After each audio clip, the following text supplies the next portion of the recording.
Disclaimer. दोस्तों, ये कहानी केवल एक काल्पनिक रचना है। ये केवल लेखक के द्वारा रची गई यह एक कहानी है।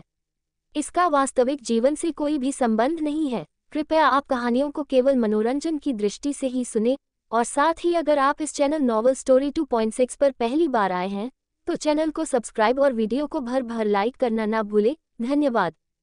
एपिसोड 58। सौरभ की बात सुनकर अमानत ने गुस्से से कहा, क्या कहा आपने? अमानत का गुस्सा देखकर सौरभ ने मासूम सा चेहरा बनाते हुए कहा, वो मैंने कुछ नहीं कहा, वो गलती से मिस्टेक हो गई। बच्चे को माफ कर दो, तुम तो कितनी प्यारी हो, कितनी अच्छी हो। अमानत ने गुस्से से टेबल पर रखा हुआ कॉफी का मग उठाया और सारी की सारी कॉफी सौरभ के ऊपर डाल दी। सौरभ बेचारा, जो कि ये एक्सपेक्ट नहीं कर रहा था, उसका मुंह खुला का खुला रह गया। उसने चिल्लाते हुए कहा, क्या किया तुमने? अमानत ने गुस्से से टेबल पर रखे हुए कांटे के चम्मच को उठाकर सौरभ को दिखाते हुए कहा, नरभक्षी दिखते हैं ना हम तुम्हें? तो अब तुम्हें बताते हैं कि नरभक्षी किसे कहते हैं। अमानत के हाथ में कांटे का चम्मच देखकर सौरभ की सिटी पिट्टी गुल हो गई। उसने डरते हुए कहा, कैसी हरकत कर रही हो? दूर रहो मुझसे। मासूम से बच्चे के साथ ऐसा कोई करता है भला? बचा लो रे भगवान। कहते हुए सौरभ वहां से भाग गया। सभी लोग हैरानी से अमानत और उन तीनों हैंडसम लड़कों को देख रहे थे। सारी लड़कियां जब से वो आए थे उनके आगे पीछे घूम रही थी और अमानत उनके साथ इस तरह से बर्ताव कर रही थी। सुमन ने अमानत के हाथ को पकड़कर उसे घूरते हुए कहा, कैसी हरकतें कर रही हो तुम? वो हमारे कॉलेज में नए नए आए हैं, वो हमारे लिए मेहमान की तरह है। सुमन की बात सुनकर अमानत ने गुस्से से कहा, तो मेहमानों की सेवा करो तुम, हमें नहीं करनी है। कहते हुए अमानत पैर पटकते हुए गुस्से से वहां से चली गई। उसने पीछे पलटकर अस्तित्व की तरफ देखा। अस्तित्व टेढ़ी मुस्कुराहट के साथ जाती हुई अमानत को देख रहा था। अमानत को नाराज होकर जाते हुए देखकर सुमन जल्दी से उठकर खड़ी हो गई। उसने वेदांत की तरफ देखते हुए कहा, वो क्या है ना, मेरी फ्रेंड थोड़ी सी पागल है, आप उसकी बात पर ज्यादा ध्यान मत दीजिए। आप लोग अपना लंच कीजिए, हम बाद में मिलते हैं, मेरा नाम याद रखना सुमन। कहते हुए सुमन अमानत के पीछे भाग गई। उसके जाते ही वेदांत ने अस्तित्व की तरफ देखते हुए कहा, क्यों उस बेचारी के पीछे पड़े हो? सीधे सीधे उसे बता क्यों नहीं देते कि तुम उसके प्रिंस चार्मिंग हो? वेदांत की बात सुनकर अस्तित्व ने उसे घूरते हुए कहा, जब वो मुझे भूल चुकी है तो उसे ये बताकर क्या फायदा कि मैं उसका प्रिंस चार्मिंग हूँ। उसे याद ही नहीं है कि प्रिंस चार्मिंग कौन था और कौन नहीं। और मैंने कल उसे बताया था कि मैं ही उसका सुपरस्टार हूँ, बट उसने मेरी बात पर यकीन नहीं किया। अब तुम बताओ कि मैं क्या करूं? अस्तित्व की बात सुनकर वेदांत ने कहा, तो सबूत के साथ उसे बताओ कि तुम ही उसके प्रिंस चार्मिंग हो। खैर ये सब छोड़ो, चलो, सब लोग हमें ही घूर घूर कर देख रहे हैं। ये लड़कियां तो मुझे ऐसे देख रही है जैसे कच्चा निगल जाएगी, और तुम्हें तो ऐसे देख रही है जैसे मौका मिलते ही तुम्हारी इज्जत लूट लेंगी। कहते हुए उसने अपनी हंसी को कंट्रोल किया और वहां से जाने लगा। अस्तित्व ने घूर कर वेदांत की तरफ देखा और वो भी उसके पीछे पीछे चला गया। कुछ देर बाद अमानत मुंह बनाकर क्लास में बैठी हुई थी। सुमन ने प्यार से कहा, अमानत मेरी प्यारी सी अमानत, मुझसे गुस्सा हो। अमानत ने गुस्से से कहा, लड़के को देखकर दोस्त का साथ छोड़ दिया, तुम धोखेबाज हो। तुमसे अच्छा तो कियान है, कम से कम वो ऐसा नहीं करेगा। अमानत की बात सुनकर सुमन ने मासूम सा चेहरा बनाते हुए कहा, तुम तो जानती हो ना कि मुझे आज तक कभी कोई लड़का पसंद नहीं आया। पहली बार मुझे कोई लड़का पसंद आया था तो मैं ऐसे कैसे उसे अपने हाथ से जाने दे सकती थी? और वैसे भी मैंने ऐसा क्या कर दिया? मैंने तो बस उससे उसका नाम ही पूछा है। मैं बस उसके साथ थोड़ा सा टाइम स्पेंड करना चाहती थी। तुमने देखा नहीं वो कितना हैंडसम था? मैं क्या करूं यार, उसे देखकर मेरा दिल ऐसे नाचने लगता है जैसे सच में किसी ने मेरे सामने सबसे बेशकीमती चीज रख दी हो। वैसे बताओ ना, उसकी और मेरी जोड़ी कैसी लगेगी? कहते हुए सुमन शर्माने लगी। सुमन की बात सुनकर अमानत ने मुंह बनाकर उसकी तरफ देखा। हालांकि वो जानती थी कि सुमन को कभी कोई लड़का पसंद नहीं आता है, इसलिए इस बार अगर उसे कोई पसंद आया है तो ये कोई नॉर्मल बात नहीं हो सकती। अमानत ने कुछ सोचते हुए कहा, देखो वो छछूंदर तो हमें बिल्कुल नहीं पसंद। रही बात उस दूसरे गधे की जिसके ऊपर हमने कॉफी डाली थी, हमें वो भी नहीं पसंद क्योंकि वो बेफिजूल में कुछ भी बोलता रहता है। पर जिसकी बात तुम कर रही हो, हाँ, क्या नाम है उनका?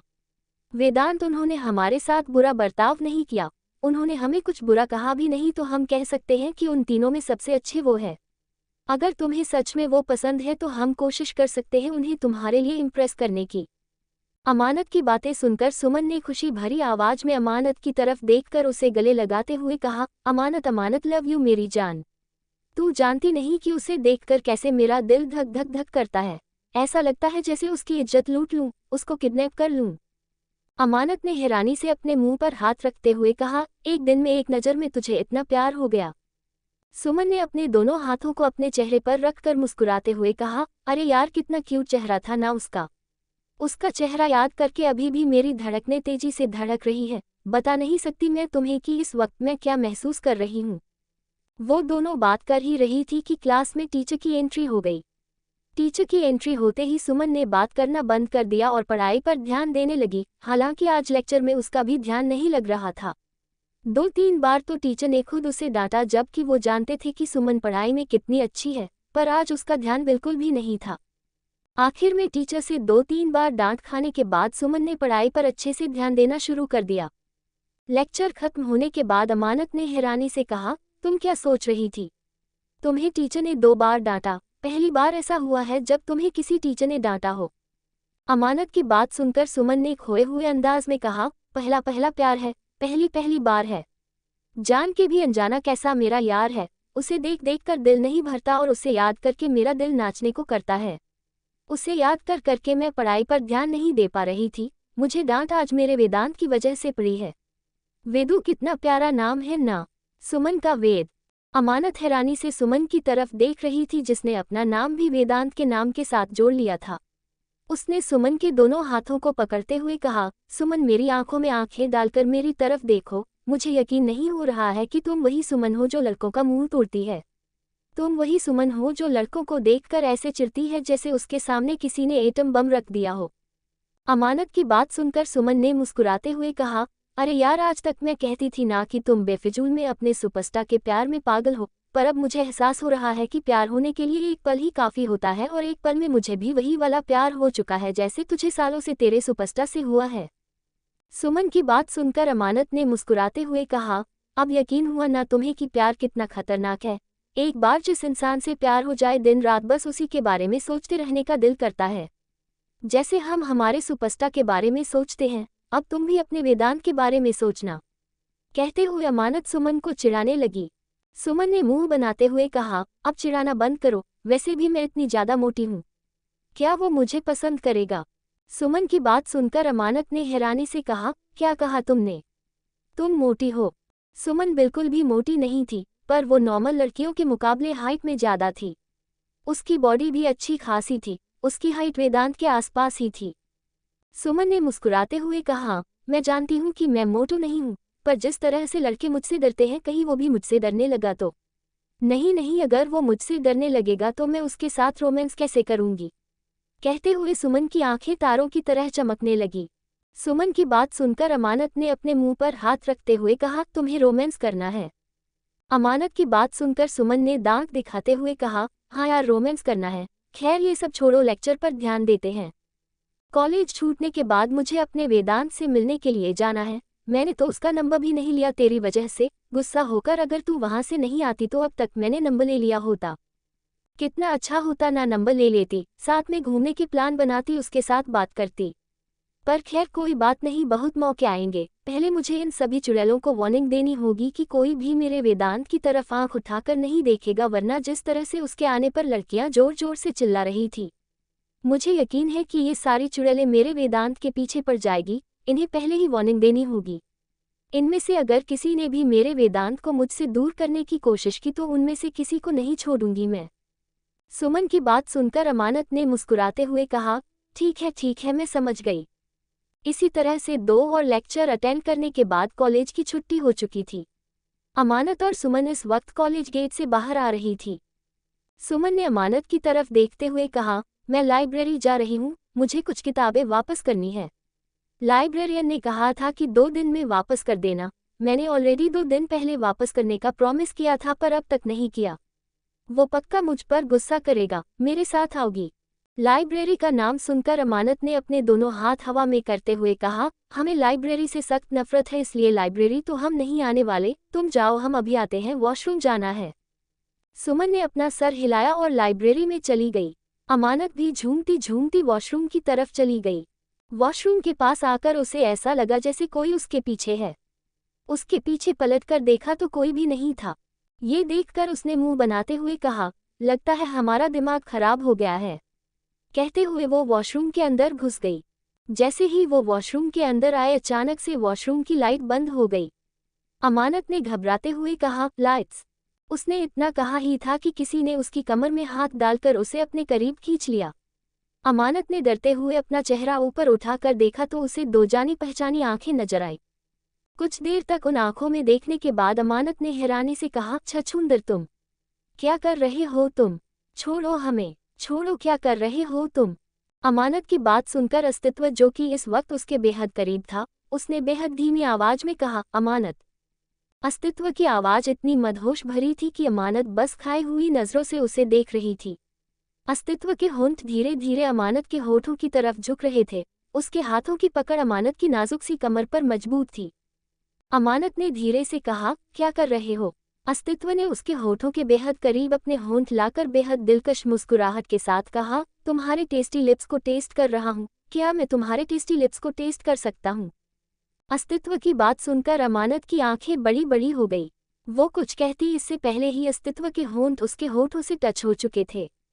अमानत ने हैरानी से उसे खुद से दूर करने की कोशिश की, पर अस्तित्व की पकड़ अमानत पर मजबूती थी। वो पैशनेट तरीके से अमानत के होठों पर किस कर रहा था। ऐसा लग रहा था जैसे आज वो अमानत के होठों को पूरी तरह से अपना बना लेगा। अमानत उसे खुद से दूर करने की कोशिश कर रही थी, पर धीरे धीरे अस्तित्व की किस में वो भी बहकती चली गई और उसकी भी आंखें बंद हो गई। उसे किस करना तो नहीं आ रहा था, पर वो अस्तित्व की तरह उसके होठों को चूमने की कोशिश कर रही थी। काफी देर के बाद अस्तित्व ने अमानत के होठों पर हल्के से बाइट करके उसके होठों को अपने होठों की गिरफ्तार से आज़ाद करके उसके माथे से अपना माथा जोड़ते हुए कहा, अमानत, जब भी मैं तुम्हारे करीब आता हूँ, जब भी तुम्हारे होठों को देखता हूँ, मैं खुद को कंट्रोल नहीं कर पाता। मुझे नहीं पता कि मुझे क्या हो जाता है। मुझे बस तुम्हारे होठों की तलब महसूस होती है। दिल करता है कि हर वक्त हर पल इन्हें चूमता रहूं, हर वक्त हर पल। अस्तित्व की आवाज़ सुनकर अमानत जैसे होश में वापस आई। उसने हैरानी से अपना चेहरा ऊपर उठाकर देखा तो उसे महसूस हुआ कि अभी अभी उसके साथ अस्तित्व ने क्या किया है। जैसे ही उसे एहसास हुआ कि अस्तित्व ने जबरदस्ती उसे किस किया है, अमानत ने पूरी ताकत लगाकर उसे खुद से दूर धक्का दिया और गहरी सांस लेते हुए कहा, ये क्या किया तुमने? अस्तित्व अभी भी मुस्कुराते हुए अमानत की तरफ देख रहा था। अमानत ने गुस्से से अस्तित्व की कॉलर को पकड़कर चिल्लाते हुए कहा, क्या किया तुमने? अस्तित्व ने बेहद धीमी आवाज में कहा, अपनी स्वीट हार्ट को किस। उसने इतना कहा ही था कि अमानत ने अपना छोटा सा हाथ उसके गाल पर जोर से मारते हुए कहा, तुम्हारी हिम्मत कैसे हुई? एपिसोड 59। अमानत के अचानक से थप्पड़ मारते ही अस्तित्व की आंखें गहरी हो गई। अमानत ने गुस्से से कहा, तुम्हारी हिम्मत कैसे हुई? उसने इतना कहा ही था कि अस्तित्व ने उसके दोनों हाथों को पकड़कर उसकी पीठ के पीछे मरोड़ते हुए कहा, हाउ डरे यू? तुम्हारी हिम्मत कैसे हुई मुझे थप्पड़ मारने की? कहते हुए अस्तित्व के हाथों की पकड़ अमानत के नाजुक से हाथों पर मजबूत हो गई। अमानत ने गुस्से से कहा, जैसे तुम्हारी हिम्मत हुई हमें किस करने की? अमानत की बात सुनकर अस्तित्व के हाथों की पकड़ उसके हाथों पर ढीली हो गई। उसने अमानत की तरफ देखते हुए कहा, ठीक है, अगली बार से कभी तुम्हें किस नहीं करूंगा, कभी तुम्हारे पास नहीं आऊंगा, कभी भी नहीं। कहते हुए अस्तित्व वहां से जाने लगा। अमानत ने गुस्से से कहा, ऐसे कैसे बदतमीज इंसान, हम तुम्हें इतनी आसानी से कैसे छोड़ देंगे? तुमने बिना इजाजत के हमारे साथ जबरदस्ती करने की कोशिश की है। तुम एक घटिया इंसान हो। अमानत की बात सुनकर अस्तित्व ने झटके से पलटकर एक हाथ से उसके बालों को पकड़कर उसका चेहरा ऊपर उठाते हुए कहा, तुम्हें पता है घटिया इंसान कहा किसे जाता है? घटिया इंसान सिर्फ किस नहीं करता, घटिया इंसान सिर्फ किस करके नहीं छोड़ता, बल्कि बहुत कुछ करता है। और अभी तो मैंने कुछ नहीं किया है, इसलिए अगली बार से घटिया वर्ड का इस्तेमाल करने से पहले ये जरूर जान लेना कि आखिर घटिया वर्ड का इस्तेमाल किसके लिए किया जाता है। कहते हुए अस्तित्व ने झटके से अमानत के बालों को छोड़ दिया और वहां से बाहर चला गया। वहीं अमानत हैरानी से जाते हुए अस्तित्व को देख रही थी। उसे अस्तित्व की आंखों में गुस्सा नजर आ रहा था, जिस वजह से उसकी बॉडी घबराहट की वजह से कांप रही थी। वहीं बाहर आकर अस्तित्व ने जोर से दीवार पर हाथ दे मारा। उसने अपने गाल पर हाथ रखकर दीवार की तरफ देखते हुए कहा, तुमने बहुत गलत किया। तुम्हें मुझे थप्पड़ नहीं मारना चाहिए था। तुम्हारी जगह पर अगर कोई और होता तो शायद अब तक उसका हाथ उसके जिस्म से अलग हो चुका होता। पर मैं तुम्हारे साथ ऐसा कुछ नहीं करता silly girl, because I love you. कहते हुए अस्तित्व तेज कदमों से वहां से चला गया। वही अमानत अभी भी अपनी जगह पर मूर्ति की तरह खड़ी थी। उसके मुंह से कुछ निकल ही नहीं रहा था, न वो खुद बाहर आ रही थी। काफी देर के बाद उसे एहसास हुआ कि उसके साथ अभी अभी क्या हुआ है और उसने अभी अभी क्या किया है। उसने अपने दोनों हाथों से अपने चेहरे को ढक कर गहरी गहरी सांस लेते हुए कहा, नहीं, ये सब कुछ सपना था, ये सब कुछ सपना था। कहते हुए उसने अपने होठों को टच करके देखा तो उसे अपने होठों पर तेज दर्द महसूस हुआ, साथ ही उसे अपनी बाजुओं पर भी तेज दर्द महसूस हो रहा था। कुछ देर के बाद जैसे तैसे खुद को संभाल कर अमानत बाथरूम से बाहर आ गई। इस वक्त उसके कदम डगमगा रहे थे, उसकी बॉडी कांप रही थी, उसके होठों पर भी हल्का हल्का खून लगा हुआ था। उसने खुद से कहा, वो अजीब तरह से बर्ताव क्यों करता है, वो हमारे करीब क्यों आता है, वो जब भी हमारे करीब आता है हमें अजीब सा क्यों लगता है। ऐसा लगता है जैसे हम उसे जानते हैं, ऐसा लगता है जैसे हम चाहते हैं कि वो हमारे करीब आए। ऐसा क्यों लगता है, हमारे साथ ये सब कुछ क्या हो रहा है। अमानत खुद से बातें करते हुए चल रही थी। तभी उसे सुमन की आवाज़ सुनाई दी, अमानत बाथरूम में तुम सोने के लिए गई थी क्या। सुमन की आवाज़ सुनकर अमानत ने जल्दी से अपने आप को संभाल कर गहरी सांस लेकर खुद को शांत किया, पर अभी भी उसकी आंखों में हल्की नमी थी। उसे अस्तित्व की आवाज़ अपने कानों में गूंजती हुई महसूस हो रही थी, आज के बाद अपनी शक्ल नहीं दिखाऊंगा, न तुम्हारे करीब आऊंगा। अस्तित्व की ये बात याद करके उसे ऐसा लग रहा था जैसे उसे सांस लेने में दिक्कत हो रही हो। अमानत के चेहरे की तरफ देखकर सुमन ने कहा, अमानत तुम ठीक हो ना। अमानत ने अपना सर हिलाकर सुमन को गले लगाते हुए कहा, सुमन हमें घर चलना है, प्लीज चलो ना। एक्स। अमानत की हरकत देखकर सुमन ने कंफ्यूज होकर उसे खुद से दूर करके उसका चेहरा अपने हाथों में भरते हुए कहा, अमानत कुछ हुआ है क्या, बताओ मुझे। अमानत ने सुमन को फिर से गले लगाते हुए कहा, हमने कहा ना कुछ नहीं हुआ, हमें बस घर चलना है, प्लीज चलो ना। सुमन ने उसके सर पर हाथ फेरते हुए कहा, ठीक है चलो। कहते हुए सुमन ने अमानत का हाथ पकड़ लिया और उसे लेकर पार्किंग एरिया में आ गई। अमानत की नज़रें ना चाहते हुए भी अस्तित्व और उसके दोस्तों को ढूंढ रही थी। अमानत ने धीरे से कहा, क्या तुम अपने वेदांत से मिली। अमानत की बात सुनकर सुमन ने बड़ी सी मुस्कुराहट के साथ कहा, हाँ थोड़ी देर पहले ही। मैंने तो नंबर भी ले लिया और उन्होंने भी मुझसे मेरा नंबर मांगा। मुझे लगता है कि वो भी मुझ में इंटरेस्टेड है, क्योंकि इतनी सारी खूबसूरत लड़कियां उनके पीछे पीछे घूम रही थी, पर उन्होंने किसी से बात नहीं की, यहाँ तक कि किसी को भाव भी नहीं दिया, पर उन्होंने स्पेशली मुझसे मेरा नंबर मांगा है। तुम सोच भी नहीं सकती कि इस वक्त मैं कितनी ज़्यादा खुश हूँ। सुमन लगातार बोलती जा रही थी। वही अमानत चुपचाप दूर खड़े अस्तित्व को देख रही थी। उसका ध्यान अस्तित्व पर चला गया था, जो कि कुछ दूरी पर खड़ा था और शायद सौरभ और वेदांत से बात कर रहा था। अमानत ने अपने धड़कते दिल पर हाथ रखते हुए कहा, आपको थप्पड़ मारने के बाद हमें तकलीफ क्यों हो रही है, जबकि आप गलत है। आप इस तरह से हमें किस कैसे कर सकते हैं। आप क्या हमें कोई भी किस नहीं कर सकता, क्योंकि हमने ये हक हमारे मिस्टर सुपरस्टार के लिए संभाल के रखा है। हालांकि उस दिन गलती से किसी ने हमारे होठों को चूम लिया था, पर अब हम उस गलती को सुधार नहीं सकते। पर आपने हमारी दूसरी किस चुरा ली, ऐसा कैसे कर सकते हैं आप। हमने हमारी दूसरी किस हमारे सुपरस्टार के साथ करने के बारे में सोचा था।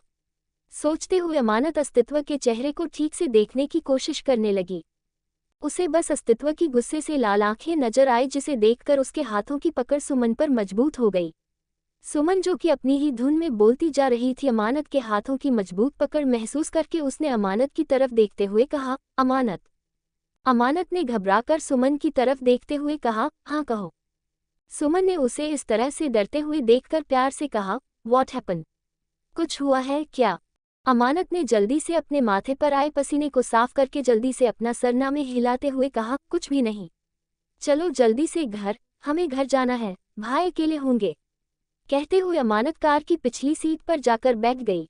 सुमन ने कंफ्यूज होकर उसकी तरफ देखा और खुद उसके साथ बैठ गई। कुछ ही देर में उनकी कार वहां से निकल चुकी थी। कार में भी अमानत शांत बैठी हुई थी। सुमन ने उसके साथ बात करने की कोशिश की, पर यह कहकर कि उसका सर दुख रहा है, अमानत चुप ही रही। उसने अपनी आंखों को बंद करते हुए कहा, हमें आपसे दूर ही रहना चाहिए। पता नहीं आपके करीब आने का दिल क्यों करता है, पता नहीं क्यों चाहता है कि आप हमारे पास आए, पता नहीं क्यों ऐसा लग रहा है जैसे हम आपको पहले से जानते हैं। हम आपके करीब नहीं आना चाहते, आप सच में बहुत बुरे हैं और बुरे इंसान से दूर रहना चाहिए। हम भी आपसे दूर ही रहेंगे बुरे इंसान। कहते हुए अमानत ने अपनी आंखें बंद कर ली। वही सुमन व्हाट्सएप पर वेदांत की प्रोफाइल देख रही थी जिसमें वेदांत, अस्तित्व और सौरभ तीनों एक दूसरे से चिपक कर खड़े थे। तीनों काफी हैंडसम लग रहे थे पर सुमन तो सिर्फ वेदांत की तस्वीर को घूर रही थी। उसने मुस्कुराते हुए कहा, सच में तुम बहुत हैंडसम हो और एक दिन ये हैंडसम इंसान मेरा पति बन जाएगा। ओ माय गॉड, मेरे महंगे महंगे सपने प्लीज पूरे कर देना। वैसे भी सपने तो देखने का हमें पूरा हक है ना। कहते हुए सुमन मुस्कुराने लगी। दूसरी तरफ कॉलेज की पार्किंग के दूसरे हिस्से में अस्तित्व इस वक्त गुस्से से कांप रहा था। वेदांत ने उसे शांत करते हुए कहा, अस्तित्व क्या हुआ है, कुछ तो बता। अस्तित्व ने अपनी आंखों को बंद किया। उसकी आंखों के सामने कुछ धुंधली यादें घूमने लगी जिसमें एक बच्चा लगातार रो रहा था और एक औरत उसके गालों पर लगातार थप्पड़ मार रही थी। उसने अपने आप को कंट्रोल करते हुए कहा, उसकी हिम्मत कैसे हुई मुझे थप्पड़ मारने की। समझती क्या है वो खुद को, प्यार करता हूँ उसे पर इसका ये मतलब नहीं कि वो मुझे थप्पड़ मारेगी। अस्तित्व की बात सुनकर तो सौरभ ने हैरानी से कहा, क्या अमानत ने तुम्हें थप्पड़ मारा है? क्या इसलिए तुम इतना गुस्सा हो? सौरभ और वेदांत दोनों जानते थे कि अस्तित्व को अपनी इज्जत से कितना प्यार था। अगर वो अमानत से प्यार ना करता तो शायद अब तक उसने अमानत के उस हाथ को तोड़ दिया होता जिस हाथ से अमानत ने उसे थप्पड़ मारा था। अस्तित्व ने अपने आप को शांत करते हुए कहा, मुझे रिलैक्स करने के लिए कुछ देर के लिए अकेला छोड़ दो, तुम दोनों घर चले जाओ। अस्तित्व की बात सुनकर वेदांत ने उसके हाथ को पकड़ते हुए कहा, नहीं, हम तुझे अकेला नहीं छोड़ेंगे। हम जानते हैं कि इस वक्त तू क्या सोच रहा है, बट अस्तित्व, तू अपने अतीत को याद करके अपने आज को खराब क्यों करना चाहता है? वेदांत की बात सुनकर अस्तित्व ने गुस्से से कहा, मैंने कहा मुझे कुछ देर के लिए अकेला छोड़ दो, मैं खुद को संभाल सकता हूँ, तुम दोनों चुपचाप घर चले जाओ। कहते हुए अस्तित्व दूसरी कार की तरफ अपने कदम बढ़ाने लगा। वेदांत उसके पीछे जाने ही वाला था कि सौरभ ने उसके हाथ को पकड़कर रोकते हुए कहा, उसके पीछे जाने की जरूरत नहीं है, वो खुद को संभाल सकता है। कब तक वो अपने अतीत की यादों को अपने आज और कल में शामिल करता रहेगा? उसे खुद को एहसास दिलाना ही होगा कि वो अपने अतीत के साथ नहीं जी सकता है। सौरभ की बात सुनकर वेदांत ने उसकी तरफ देखते हुए कहा, ठीक है, मुझे पता है कि वो खुद के साथ कुछ गलत नहीं करेगा। कहते हुए वो दोनों दूसरी कार में बैठकर शेखावत मेंशन के लिए निकल गए। वहीं अस्तित्व खुद कार ड्राइव कर रहा था और तेजी से कार चला रहा था। उसकी आंखों के सामने एक औरत का गुस्से भरा चेहरा घूम रहा था, साथ ही एक बच्चे की आंसू भरी आंखें। उसने गुस्से से कहा, अधीरा शेखावत, तुमने सच में मेरे बचपन को बहुत बर्बाद किया है। जब भी अपने अतीत को याद करता हूँ तुम्हारे लिए मेरे दिल में जो नफरत है हर पल हर वक्त बढ़ती जाती है। तुम्हें पूरी तरह से बर्बाद नहीं कर देता तब तक सुकून की सांस नहीं लूंगा। कहते हुए अस्तित्व ने कार की स्पीड तेज कर दी। कुछ देर बाद उसकी कार तालाब के किनारे पर आकर रुकी। अस्तित्व कार का दरवाजा खोलकर बाहर आकर तालाब के किनारे पर बैठ गया। उसने तालाब में पत्थर फेंकते हुए कहा, तुमने मुझे थप्पड़ क्यों मारा? तुम तो मेरी हो ना, क्या मैं तुम्हें किस नहीं कर सकता? कहते हुए अस्तित्व के चेहरे पर गुस्सा नजर आने लगा। वो अमानत पर गुस्सा नहीं करना चाहता था। अगर कुछ वक्त के लिए वो और अमानत के पास रुकता तो शायद वो अपना गुस्सा अमानत पर उतार देता, जो कि वो बिल्कुल भी नहीं चाहता था। इसलिए जल्दी से जल्दी वो अमानत के पास से निकलकर आ गया था। वो अभी भी तालाब के पानी में पत्थर मार रहा था, तभी उसे ऐसा लगा जैसे कोई उसके पास है। उसने बिना पीछे पलटे कहा, अलीशा, कहाँ हो तुम? इस आवाज को सुनकर अलीशा, जो कि उसकी कार की डिक्की में छुपकर बार बार डिक्की खोलकर उसे देख रही थी, जल्दी से बाहर आ गई। अलीशा की उम्र अस्तित्व जितनी ही थी। लंदन जाने के बाद अस्तित्व के साथ अलीशा, वेदांत, सौरभ, इन चारों ने उसके लिए काफी कुछ किया था। सूजी तो पहले से ही अस्तित्व के साथ थी पर ये तीनों उसके नए दोस्त थे। हालांकि कुछ वक्त बाद अलीशा कहीं गायब हो गई थी, पर अब वो वापस आ गई थी। वो अस्तित्व के बगल में आकर बैठ गई। उसने मुस्कुराते हुए कहा, व्हाट हैपन मिस्टर सुपरस्टार? इतना गुस्सा किस बात पर आ रहा है?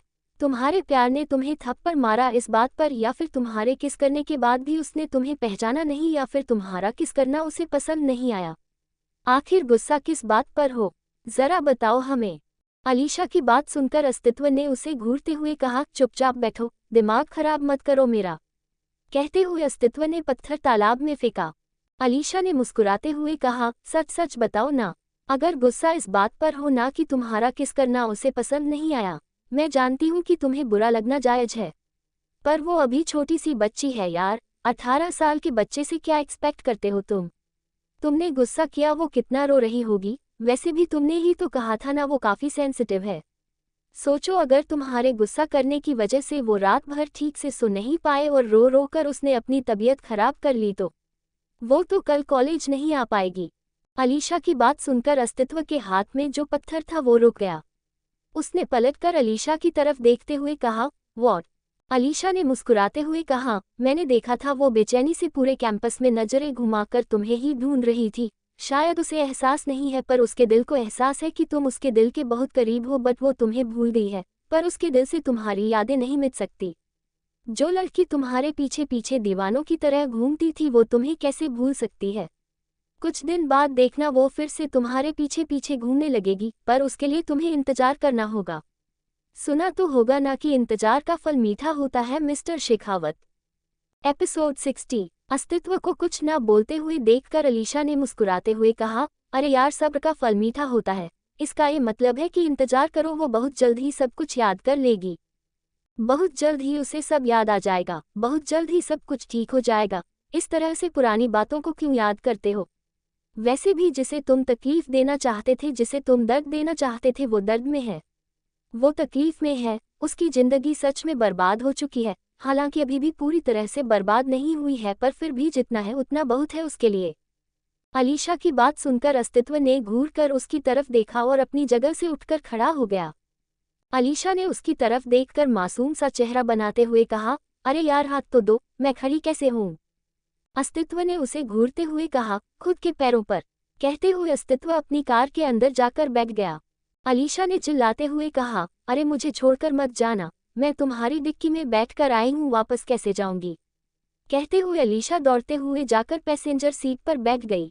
उसने गहरी गहरी सांस लेते हुए कहा, कितने बुरे हो तुमने मुझे चलने के लिए भी नहीं कहा। अगर मैं जल्दी से आकर नहीं बैठती तो मुझे छोड़कर चले जाते। इतना दुष्ट इंसान मैंने अपनी जिंदगी में नहीं देखा। अलीशा की बात सुनकर अस्तित्व ने उसे घूरते हुए कहा, मैंने तुम्हें अपनी डिक्की में छुपने के लिए नहीं कहा था। तुम अपनी मर्जी से मेरी डिक्की में छुपकर आई थी, तो अब कैसे जाना है? ये तुम्हारी प्रॉब्लम है, मेरी नहीं। कहते हुए अस्तित्व ने कार स्टार्ट कर दी।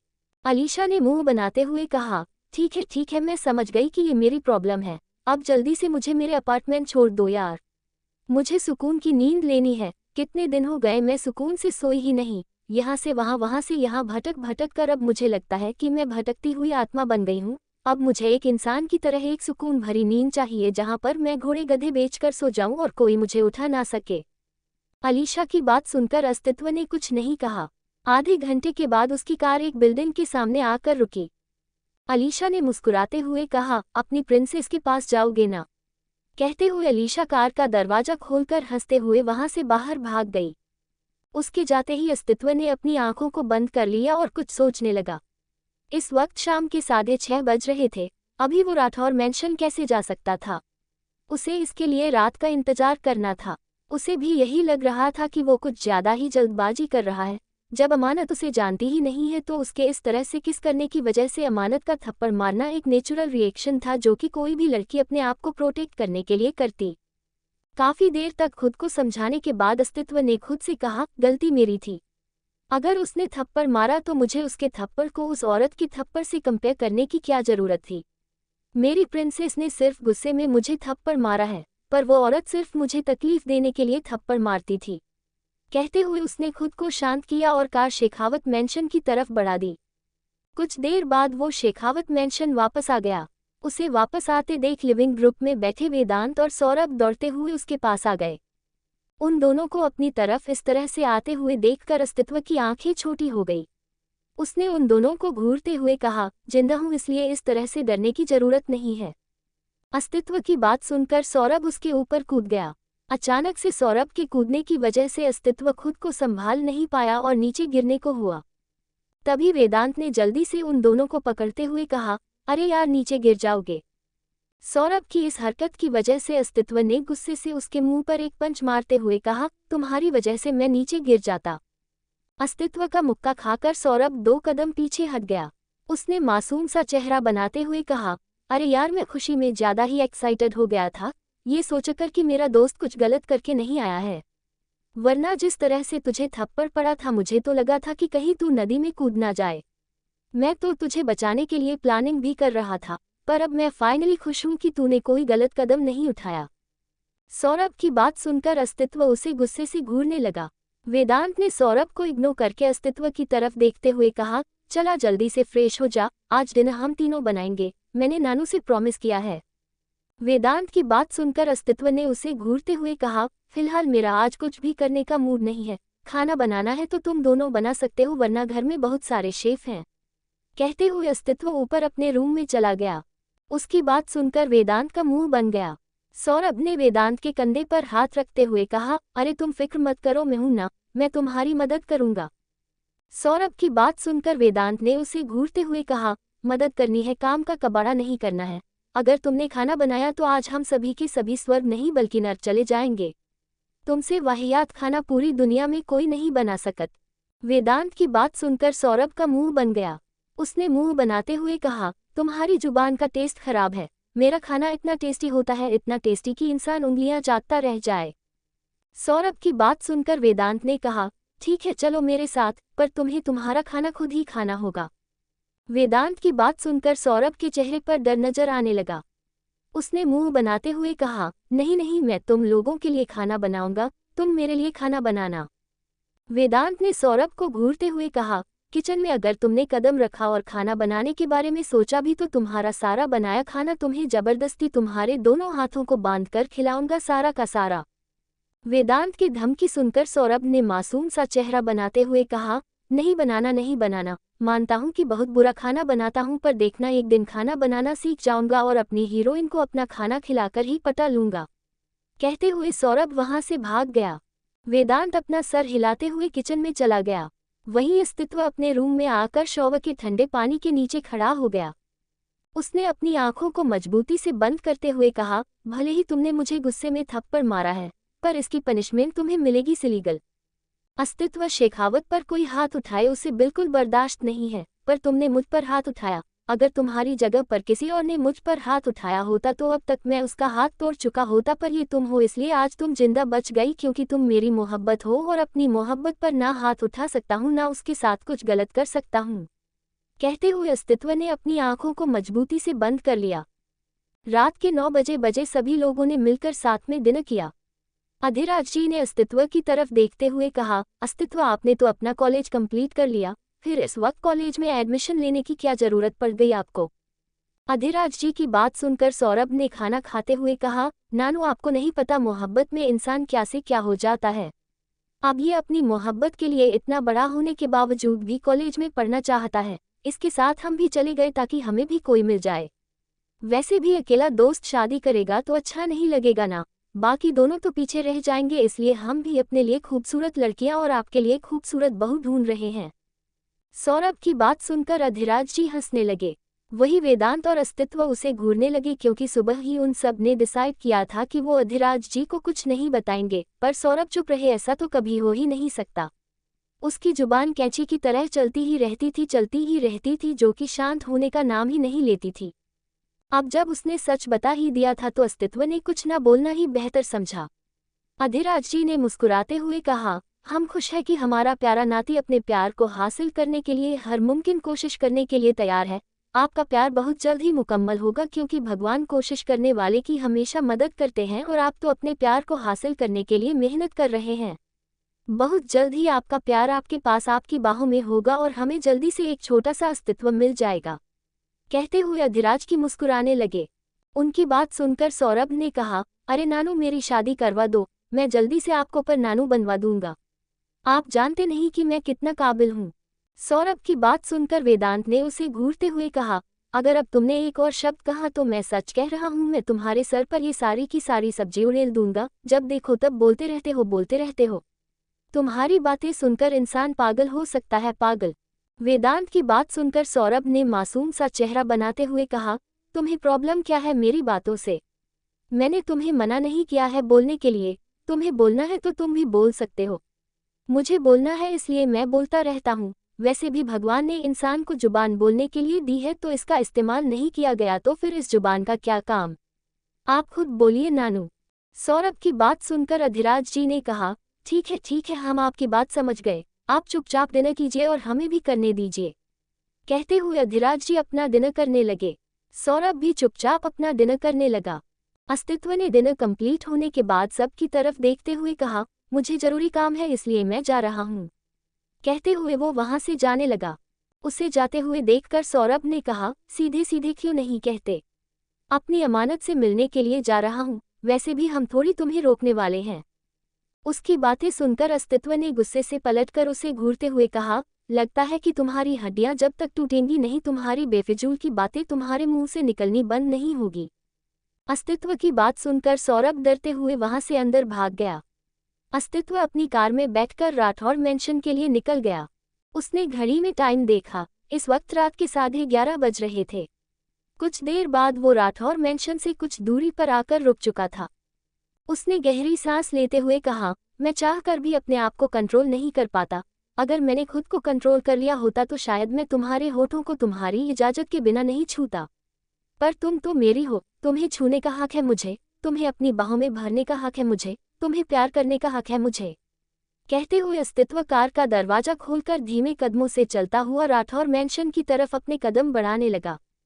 कुछ देर बाद जैसे तैसे पीछे की दीवार से वो कूदकर अंदर आ गया। इस बीच उसे काफी ज्यादा मशक्कत करनी पड़ी क्योंकि पीछे की दीवार काफी ज्यादा ऊंची थी। किसी नॉर्मल इंसान का उस दीवार पर चढ़ना लगभग नामुमकिन था, पर अस्तित्व ये सब कुछ अपने प्यार के लिए कर रहा था, इसलिए उसने ये नामुमकिन काम कर दिखाया। उसने अमानत की बालकनी के पास आकर गहरी सांस लेते हुए कहा, ससुर जी ने इतना ऊंचा महल क्यों बनवाया है? क्या उन्हें पता नहीं था कि उन्हें रोमांटिक दामाद मिलने वाला है? कहते हुए अस्तित्व ने गहरी सांस ली और बालकनी के पाइप से चढ़ता हुआ ऊपर जाने लगा। जैसे तैसे पूरी ताकत लगाकर बेचारा अस्तित्व 15-20 मिनट के बाद बालकनी में आकर गहरी गहरी सांस लेने लगा। उसने अमानत के रूम की तरफ देखते हुए कहा, क्या मेरी इडियट सो गई? कहते हुए अस्तित्व धीमे कदमों से चलता हुआ बालकनी और रूम के दरवाजे के पास आ गया। उसने देखा तो अंदर से पर्दे लगाए हुए थे। ये देखकर उसने खुद से कहा, क्या ये सो गई है? पर ये ऐसे कैसे सो सकती है मेरी नींद चुराकर? मैं इसे सोने नहीं दूंगा। सोचते हुए अस्तित्व बालकनी में चक्कर लगाने लगा। उसका ध्यान गमले पर गया। उसने जल्दी से दरवाजे के पास आकर गमला पटक दिया और बालकनी के कोने में जाकर छुप गया। अमानत जो कि बेड पर पेट के बल लेटी हुई थी और मोबाइल में गेम खेल रही थी, अचानक से इस आवाज को सुनकर उठकर बैठ गई। उसने मुंह बनाते हुए कहा, ये कौन था? कहीं बिल्ली तो नहीं? कहते हुए अमानत जल्दी से बालकनी के दरवाजे के पास आ गई। उसने पर्दे को साइड करके देखा तो उसे बालकनी में अंधेरे के अलावा कुछ भी नजर नहीं आया। उसने जल्दी से दरवाजा खोला और लाइट्स ऑन करने ही वाली थी कि अस्तित्व ने झटके से उसे अपने पास खींचकर उसे खुद से चिपकाते हुए कहा, silly girl, I am sorry.